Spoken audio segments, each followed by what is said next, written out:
जय Bhim guys. तर कालच्या व्हिडिओमध्ये तुम्ही बघितलेच असताल, आम्ही गेलो होतो मॉलला, कारण माझ्या बहिणीचं होतं कॉम्पिटिशन. सो जे पार्टिसिपंट आहेत त्यांना तिकडे बोलवलं होतं, सो ती तिकडे गेली. आणि नंतर डान्स सुरू झाली. लहान मुलांनी इतके सुंदर सुंदर डान्स केले, तर हिने तर खूपच जास्त छान डान्स केला होता. आणि मी पूर्ण व्हिडिओ काढलेले, पण ब्लॉगमध्ये तेवढे वाजतात मी तेवढं टाकले.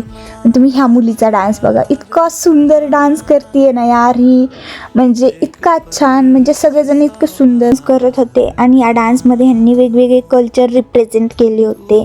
आणि आमच्या लहानपणी तर आम्ही काहीच नव्हतो, कारण इतके लेकरे आजकालचे डान्स करतायत सुंदर सुंदर. तर ह्या मुलांनी लावणी केली होती. सो जेव्हा ह्यांनी लावणी स्टार्ट केली, तिथं वरचे काही मुलं हसत होते, पण ह्याने जी इतकी सुंदर लावणी केली आहे ना, असं काय नसतं की लावणी फक्त मुलगीच करते, मुलगा नाही. कला ही प्रत्येकाच्या अंगात असते. मग लावणी झाल्यावर झाला माझ्या बहिणीचा डान्स. हा तिच्या लाईफमधला फर्स्ट परफॉर्मन्स होता, जी एवढ्या लोकांसमोर ती परफॉर्म करणार होती. पण तिचं मधातच गाणं बंद झालं, सो त्याच्यामुळे तिचा थोडासा डान्स चुकला. पण एवढं काय नसतं, फर्स्ट टाईम होतं. सो सगळे डान्स वगैरे बघून झाल्यावर आम्ही फिरत होतो मॉल. सो आता एवढा मॉलमध्ये आलो आहे, तर मॉल फिरायलाच पाहिजे ना. मग आम्ही कपडे वगैरे बघितले, प्रत्येक शॉपमध्ये जाऊन आम्ही फक्त कपडे बघितले. आणि तिथे इतके सुंदर सुंदर कपडे होते, पण प्राईज एवढ्या जास्त होते ना.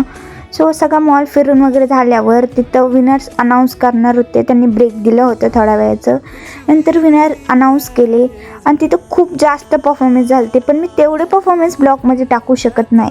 सो मला जेवढे जमले मी तेवढे टाकले. मग तिथला शो वगैरे संपला, मग घरी जायला निघालो. एवढी जास्त ट्रॅफिक लागली.